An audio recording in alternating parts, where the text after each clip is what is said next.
Bismillahirrahmanirrahim. Contekannya harus dilihat tuh. Terhidang sudah kue talam. Kayaknya udah pada lapar ya Bu. Di atas meja warna-warni. Perkenankan saya ucapkan salam. Semoga mendapat berkah ilahi. Assalamualaikum warahmatullahi wabarakatuh.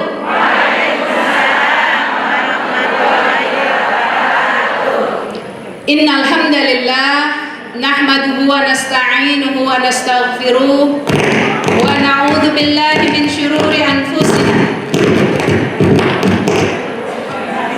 Ini apa kita disuruh pulang, buru-buru pulang kayaknya ya.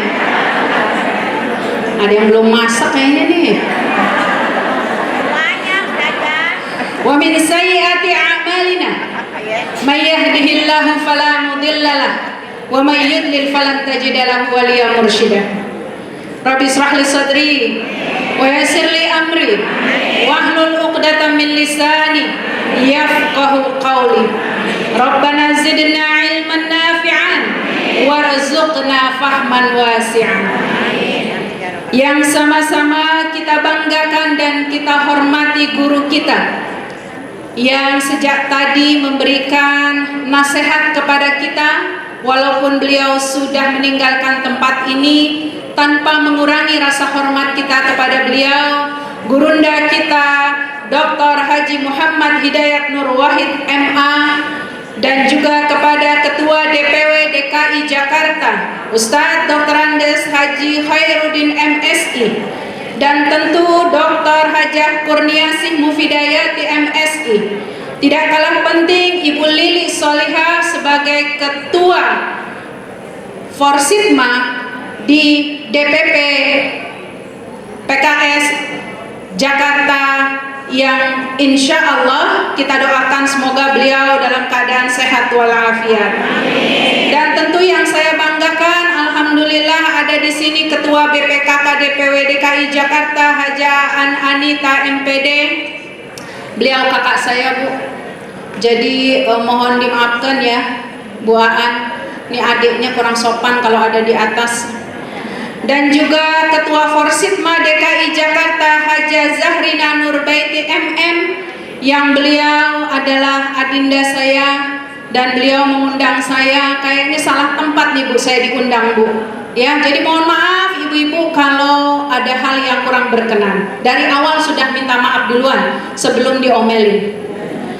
Dan tentu Masya Allah para asatizah yang tidak bisa saya sebutkan satu persatu, namun yang saya kenal di depan, Ustazah Umi Kulsum, Ustazah Fariha, Ustazah Ida Sajidah, yang Masya Allah membersamai kita pada hari ini. Dan mudah-mudahan seluruh Forsitma di DKI Jakarta, wabil khusus di tingkat daerah, dan seluruh para jamaah yang dirahmati Allah Subhanahu wa Ta'ala. Bu, iya, alhamdulillah kedengaran suaranya. Kalau kita berbicara maulid, ada momentum yang tadi dibacakan oleh MC kita yang sangat gacoan ayatnya. Tapi betulkah gacoan dalam kehidupan kita sehari-hari? Ini sangat tergantung dengan implementasi kita di lapangan. Saya ingin ada seorang ibu yang membacakan ayat surat Al-Ahzab ayat 21 tadi. Monggo Bu, udah tunjuk tangan di luar. Silahkan Bu. Berdiri Bu.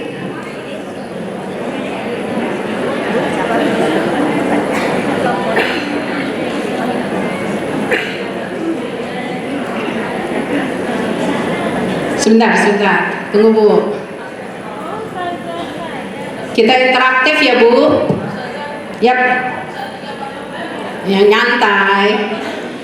A'udzu billahi minasy syaithanir rajim. Bismillahirrahmanirrahim. Laqad jaa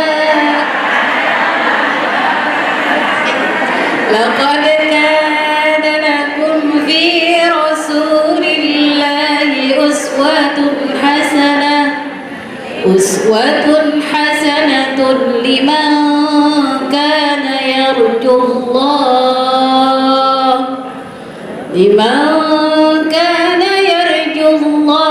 wal yawmal akhir wa zakarallaha katsiran. Sadaqallahul azim. Barakallahu fikum. Untuk ibu silahkan. Masya Allah, luar biasa. Indah didengar lantunan ayat Al-Quran. Di dalamnya memberikan pesan tentang adanya suri teladan yang baik untuk kita. Pertanyaannya, suri teladan yang baik itu untuk siapa?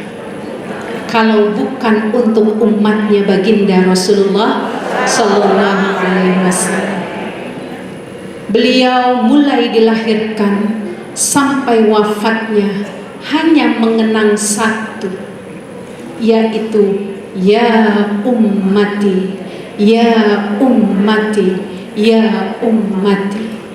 Sehingga wajar kalau Allah Subhanahu wa ta'ala memberikan prioritas kepada sosok yang dimuliakan ini untuk bisa kita teladani, untuk bisa kita hantarkan jiwa-jiwa kita, pikiran kita, langkah-langkah kita mengikuti apa yang diarahkan kepada kita untuk diikuti.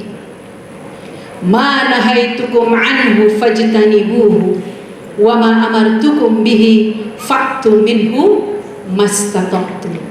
Masya Allah, luar biasa Rasulullah SAW memberikan pengingatan kepada kita akan hakikat sebuah perjuangan. Kalau kita mau melakukan satu hal yang ma'ruf, mau melakukan satu hal yang baik, sampai-sampai disebutkan wa ma amartukum bihi fa'tu minhum mastata'tum. Ternyata untuk melakukan kebaikan aja nggak gampang. Ada kalimat yang ditambahkan mastata'tum. Hadir dalam majelis ilmu, alhamdulillah. Apalagi kalau maulid, Bu. Saya kalau ngisi maulid tanya para ustazah yang biasa ngisi maulid, tiba-tiba masjid penuh, Bu. Kalau pas pengajiannya bisa jadi separuh atau bahkan seperempatnya. Tapi giliran untuk maulid, seluruh aula, seluruh ruangan itu penuh. Jadi seolah-olah momentum kita bersama Rasulullah SAW ada pada momentum maulid saja. Padahal disebutkan ayatnya tadi, laqad kana lakum fi rasulillahi uswatun hasanah. Mulai dari kita bangun tidur sampai kita tidur lagi, itu adalah efek dari Rasulullah SAW memberikan pengajaran kepada kita yang mesti kita amalkan dalam kehidupan kita. Tapi kalau kita tidak mengenali baginda Rasulullah SAW, maka pada saat yang bersamaan kita akan lost kontak untuk mendapatkan syafaatnya. Tadi saya dengar ibu-ibu selalu mengucapkan amin, amin gitu ya. Ketika Ustadz Hoirudin mengatakan, ibu-ibu siap memenangkan PKS? Ibu-ibu siap untuk menambah suara untuk PKS? Bu, kata siap itu butuh pembuktian. Benar nggak? Jangan sampai nanti ketika hari haknya ibu ngelihat uang baru yang merah, ya hati-hati. Jadi ini adalah perangkat-perangkat yang bisa membuat kita apa, Bu? Membuat kita lemah, membuat kita down. Padahal ini merupakan sebuah amanah yang harus kita jalankan. Maka amanah ini akan akan kita lihat sesuai dengan amanah yang diminta kepada saya, bagaimana kita berbicara tentang sifat-sifat baginda Rasulullah Sallallahu Alaihi Wasallam.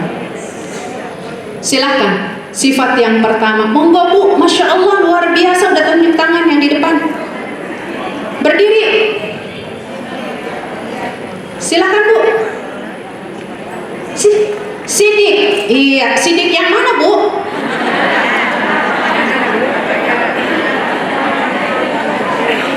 Ya, silakan Bu. Dibantu. Masya Allah luar biasa. Sifat yang pertama adalah sidik. Saya belum nanya yang kedua Bu. Jadi belum saya suruh minta tunjuk tangan. Di sini sudah, di sana sudah. Nanti yang di sini di close dulu untuk di sebelah kiri. Tenang aja, masih ada. Ya. Yang pertama adalah sidik. Ma makna sidik? Benar. Selain benar? Jujur. Selain jujur?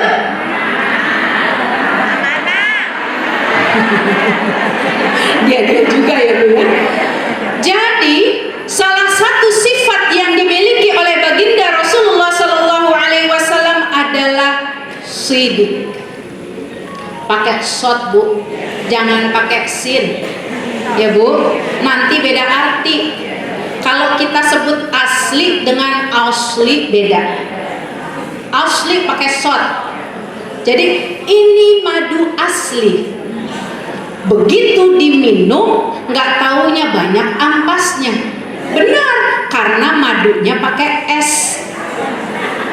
Tapi kalau madu asli pakai shot, maka yang kita minum akan menjadi dawa. Benar? Orang Indonesia ini paling senang untuk ngibulin orang. Bagi yang terbiasa melakukan kemungkaran, ya, di tempat-tempat tertentu kita dapati ada telur. Kita mau beli telur asin, warnanya hijau, kan begitu Bu? Ini ciri khas betul. Tapi ternyata tim investigasi menemukan banyaknya telur-telur apa? Telur-telur palsu. Dia merupakan telur ayam yang sudah mulai membusuk, kemudian diberikan warna dan dijadikan telur asin.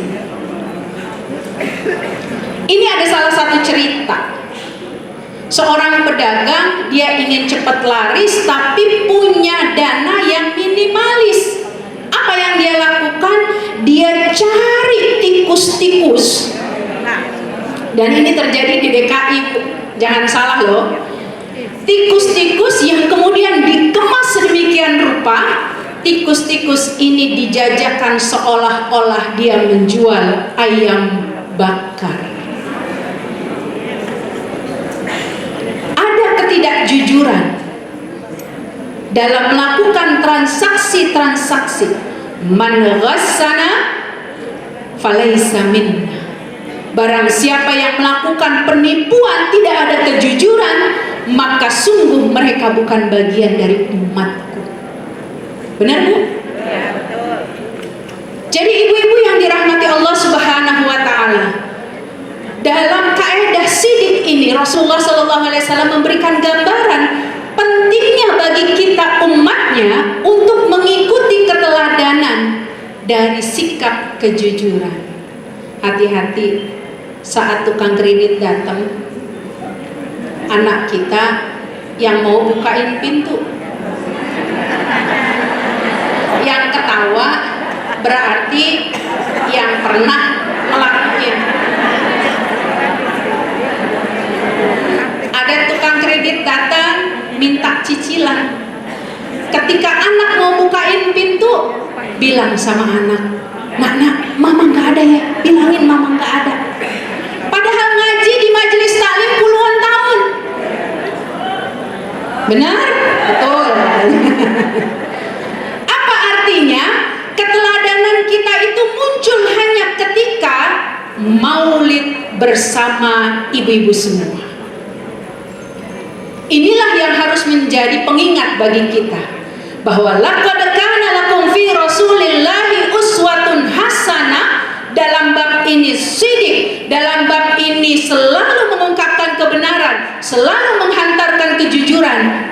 adalah sikap asasi kita sebagai seorang muslim. Ketika Rasulullah SAW ditanya oleh sahabat, "Ya Rasulullah, mungkin nggak orang beriman itu dia kikir?" Mungkin. Bakhil itu mungkin. Tapi ketika ditanya mungkinkah orang beriman itu menjadi pendusta, apa jawab Rasulullah? Enggak, Bu. Itulah jati diri baginda Rasulullah. Walaupun rasanya enggak nyaman kita dengan dusta dan kejujuran, antara dua pilihan ini akan menentukan di mana kita berada. Nah, karena itulah ibu-ibu yang dirahmati Allah, ini sebuah kisah di mana Rasulullah SAW ketika harus memperlihatkan jati dirinya sebagai seorang Nabiullah di tengah-tengah kaum kafir Quraisy, seluruh paman-pamannya, para pemuka-pemuka Quraisy berkeinginan untuk menaklukkan baginda Rasulullah SAW. Wahai Muhammad, kalau mau perempuan aku kasih deh, kalau mau jabatan aku kasih deh, gitu ya. Kalau kamu mau harta banyak aku kasih deh. Cuma jangan disebarin tuh yang namanya nilai-nilai Islam. Kebenaran yang ada di dalam dada Rasulullah SAW memberikan penguat. Wahai paman, kalaulah matahari diletakkan di tangan kananku, bulan di tangan kiriku, maka aku tidak akan pernah meninggalkan apa yang menjadi amanah Allah Subhanahu wa Ta'ala dalam menyebarkan nilai-nilai Islam.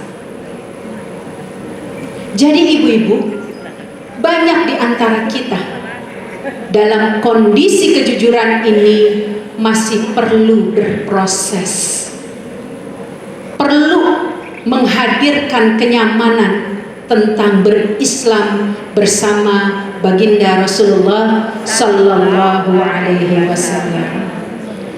Baik, kita sedikit bersolawat karena saya lihat yang di kebelakangan antara kereyep-kereyep, antara AC atau memang udah lapar. Silakan kita bersama melakukan, mensyairkan sholawat tibil qulub. 1, 2, 3. Allahumma sholli ala sayyidina Muhammadin tibbil qulubi wa dawaiha wa afiyatil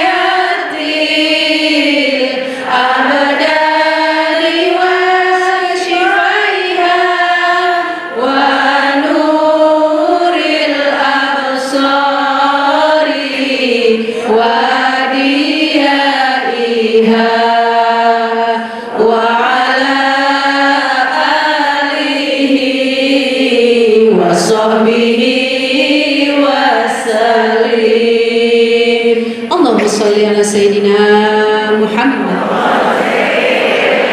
Nyaman di hati, tenang di pikiran. Yang tinggal dipraktekkan adalah perlakuan bagaimana kita berselawat. Ibu-ibu banyak sering berselawat di masjid, di tempat-tempat tertentu, bahkan ketika ngegoreng aja baca sholawat. Walaupun bisa jadi, Bu, saat bersolawat itu dipenuhi dengan kemarahan. Marahnya bukan sama baginda, tapi marah karena ada masalah dengan anak-anak di rumah. Tapi saat kita bersolawat ini akan meredamkan jiwa kita. Ya, baik, itu poin pertama. Sifat yang kedua, yang depan, amanah boleh di slide yang kedua dulu. Iya, tablik, nggak apa-apa ya Bu ya. Iya, jadi tablik saya anggap tablik. Dapat nggak Bu? Mau dapat nggak Bu? Ya, dapat ya Bu? Kayaknya jangan Bu Iin, dah kasihan dah Bu Iin.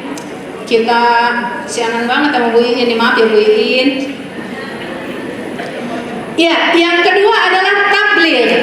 Bagaimana Rasulullah SAW melakukan perjalanan mendakwahkan umatnya, walaupun sampai giginya harus tanggal, mulutnya harus berdarah-darah, beliau perjuangkan untuk umatnya yang hari ini bebas melakukan apapun.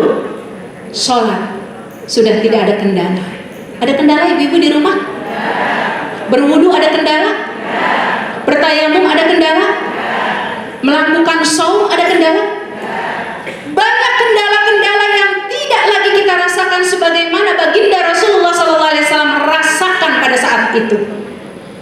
Tapi tugas Rasulullah menyampaikan amanah dari Allah Subhanahu wa Ta'ala untuk menyebarkan nilai-nilai Islam, tidak pernah beliau putus asa. Maka walau sampai di akhir hayatnya, yang beliau ingat adalah kita. Dan ini digambarkan perjuangannya oleh Habibuna Habib Rizik dalam syairnya. Ada yang hafal?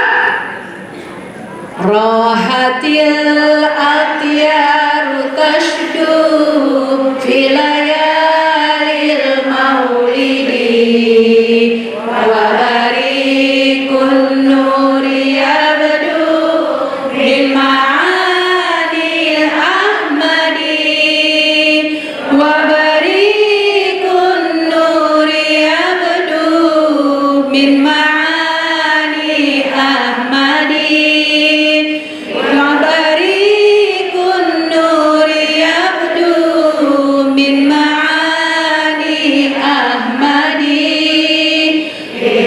bilayalil maulidi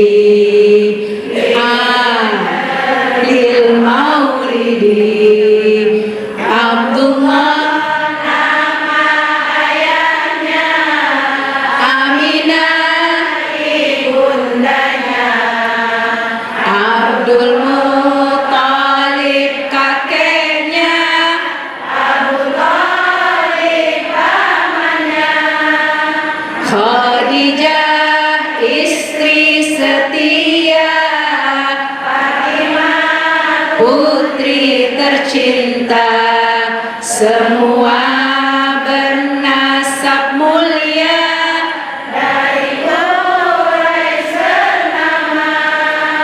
Inilah kisah sang Rasul yang penuh suka duka.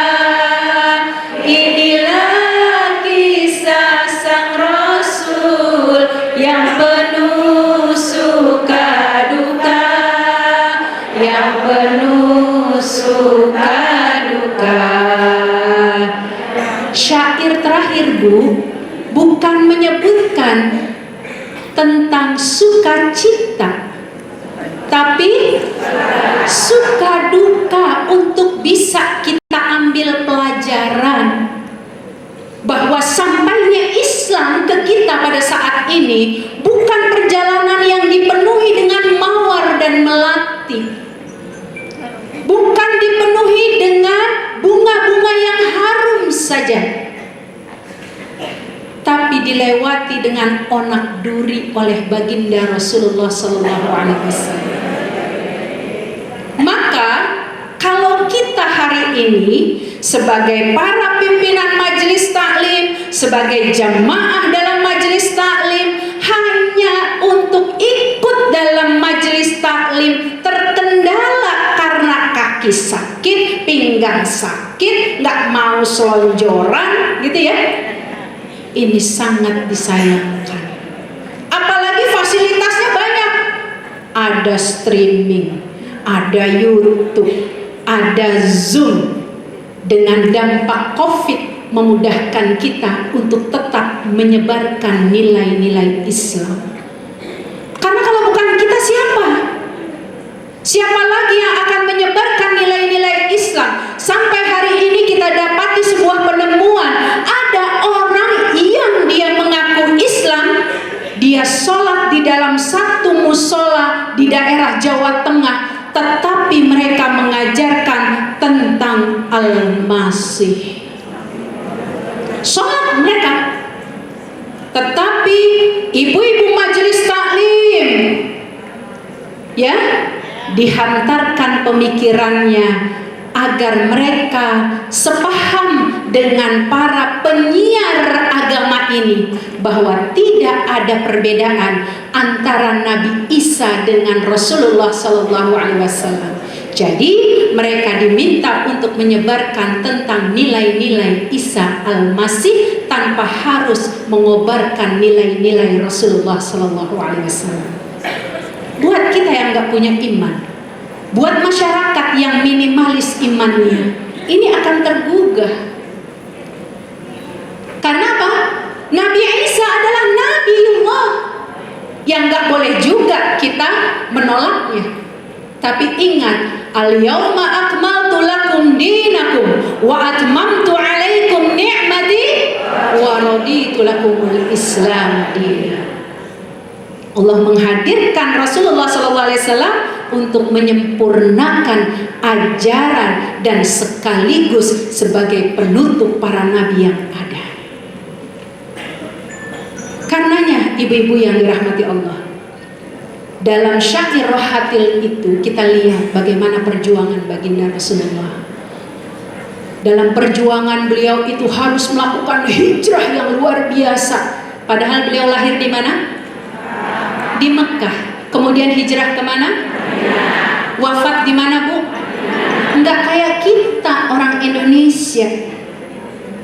Lahir di Jawa, tinggal di Jakarta, pengen wafatnya tetap dikuburin di Jawa. Kenapa? Nyusahin ahli waris, nggak punya pembiayaan, tapi Allahumma paksakan. Akhirnya apa? Berhutang-hutang untuk mengantarkan jenazah. Ini yang harus kita ingat, bagaimana perjuangan baginda Rasulullah SAW dalam menyampaikan nilai-nilai keislaman.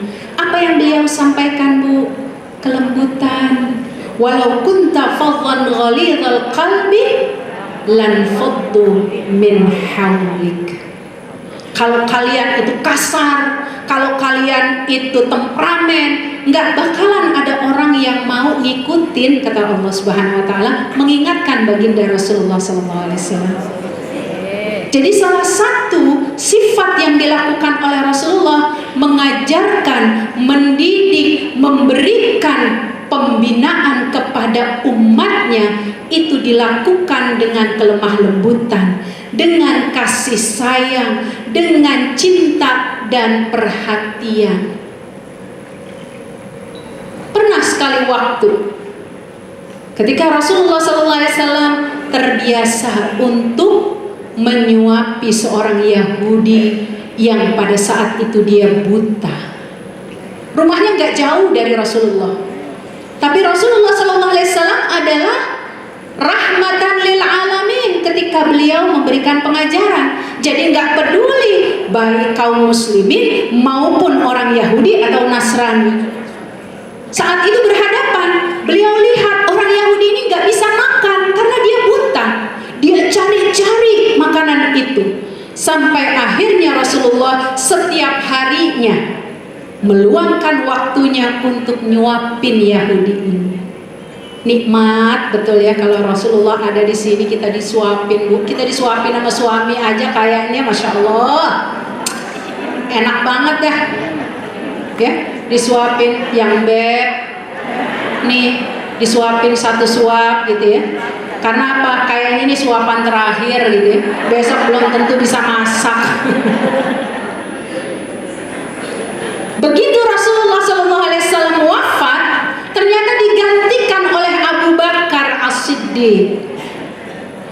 Barulah tahu Abu Bakar As-Siddiq, Bu, saat beliau itu nyuapin laki-laki Yahudi ini terdengar di telinganya celaan kepada baginda Rasulullah Sallallahu Alaihi Wasallam. Kalau orang Betawi bilang, Bu, begitu dia tahu dengar Rasulullah dihinakan, langsung sendoknya dilolodin.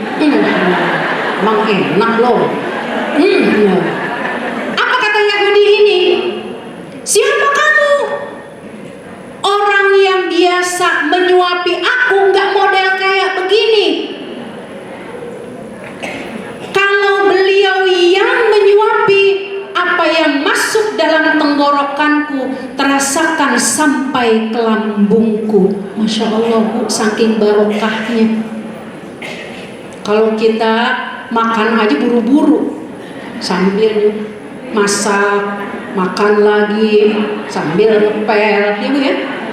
Banyak intermezzonya, jadi nggak terasa nih, nggak terasa apa yang masuk. Yang penting udah makan.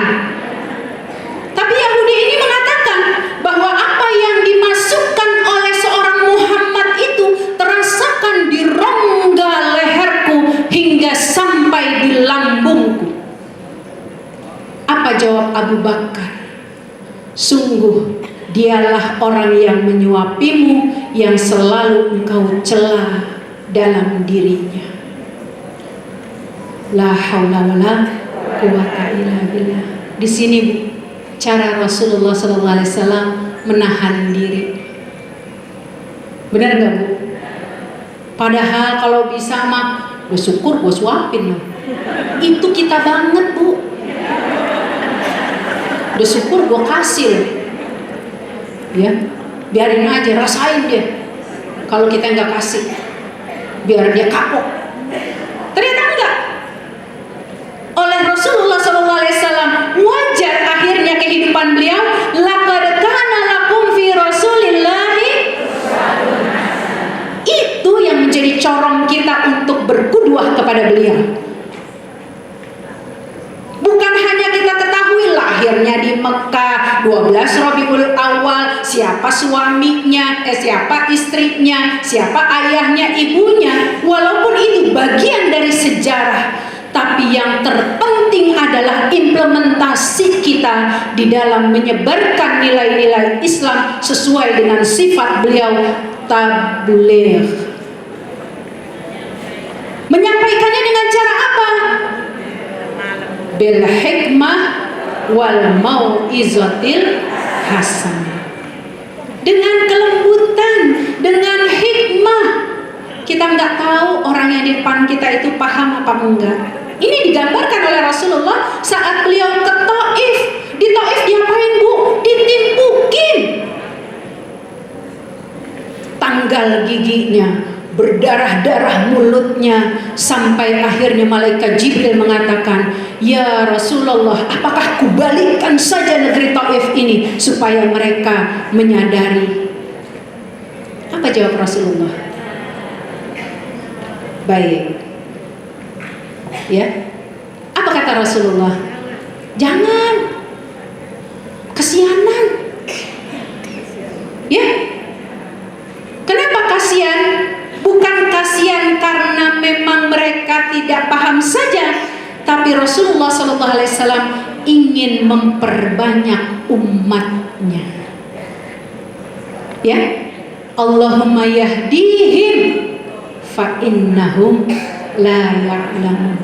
Ya Allah, kasih dia hidayah, karena sungguh dia adalah, mereka itu penduduk Taif itu adalah kaum yang belum tahu tentang ajaran.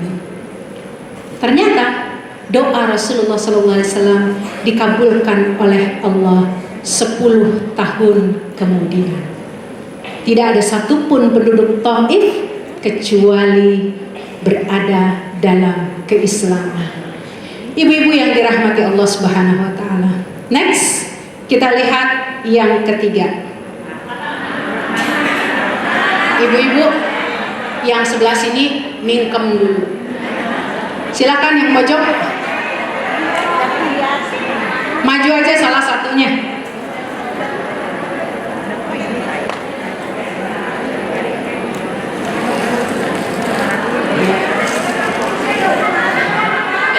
baju.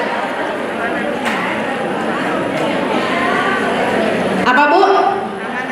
Patona itu apa Bu? Yang di situ amanah ya? Ya. Amanah. Jadi tugas kita, saya mempercepat karena panitia sudah memberikan warning, waktu kita sudah habis. Yang ketiga adalah amanah. Amanah itu bukan hanya sekedar kita punya jabatan, tapi setiap diri kita memiliki amanah. Kullukum ra'in wa kullukum mas'ulun an ra'iyatih. Setiap kita adalah pemimpin, maka setiap pemimpin itu akan diminta pertanggungjawabannya oleh Allah Subhanahu wa ta'ala. Bagi kita yang memimpin majelis taklim, maka setiap kata-kata kita akan menjadi fatwa bagi jamaah kita. Berhati-hatilah kita dalam berbicara. Setiap pemimpin majelis taklim, tingkah laku kita akan menjadi contoh buat jamaah. Maka berhati-hatilah ketika kita melakukan sebuah perbuatan apapun.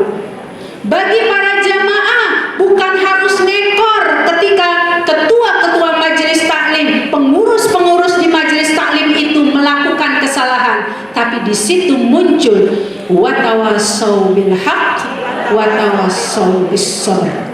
Perlu kita tabadul, ya, saling menguatkan dengan cara saling menasehati. Disinilah insya Allah amanah akan terwujudkan. Jangan ada sekat di antara kita, ya. Jangan ada penghalang di antara kita, karena setiap muslim bersaudara. Lanjut, yang terakhir adalah yang sebelah sini belum. Tolong, yang saya punya udah habis Bu. Barangkali punya hadiah. Yang di saya sudah habis.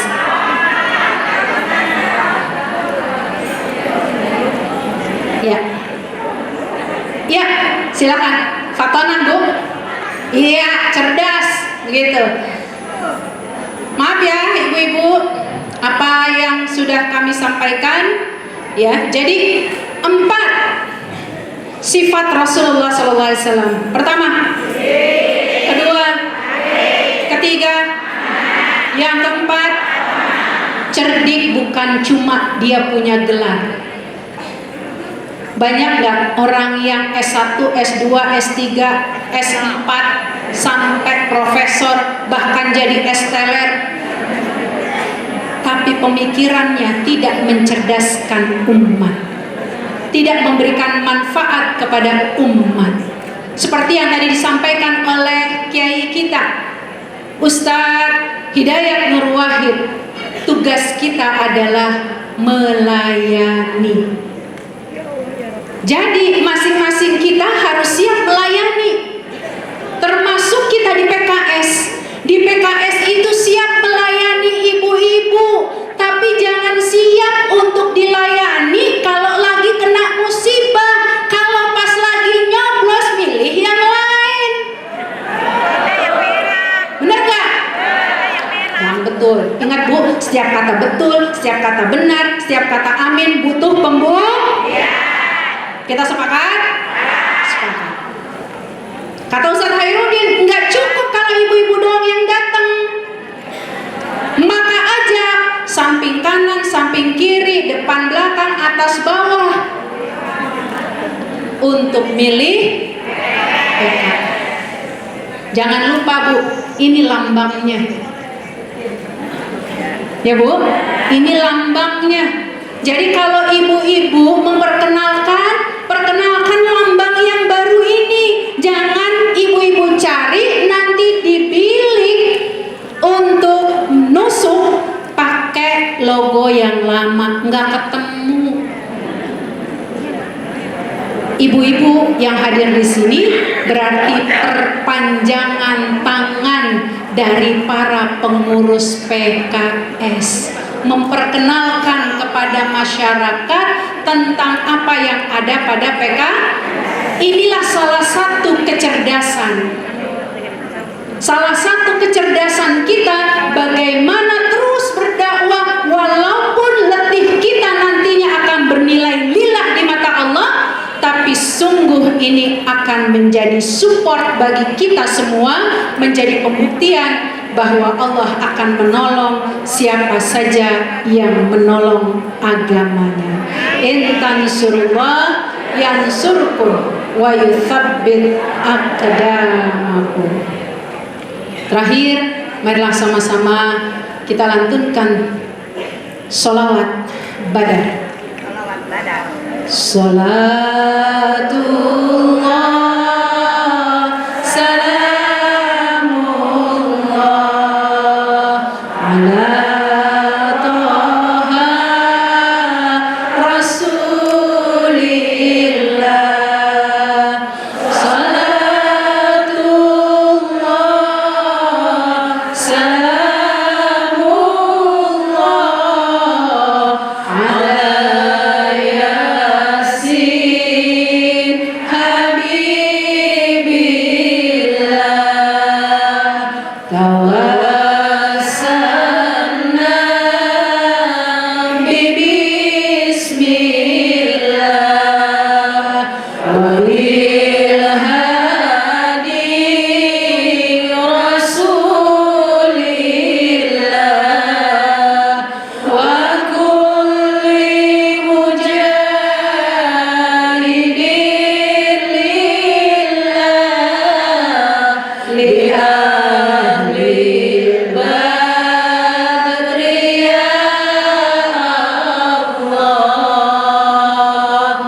Semoga Allah Subhanahu wa taala memenangkan PKS di 2025, 2024 mendatang. Semoga Allah Subhanahu wa taala menjadikan badar-badar yang pernah terjadi akan menjadi milik PKS. Wabillahi taufiq wal hidayah wal afu minkum. Wassalamualaikum warahmatullahi wabarakatuh.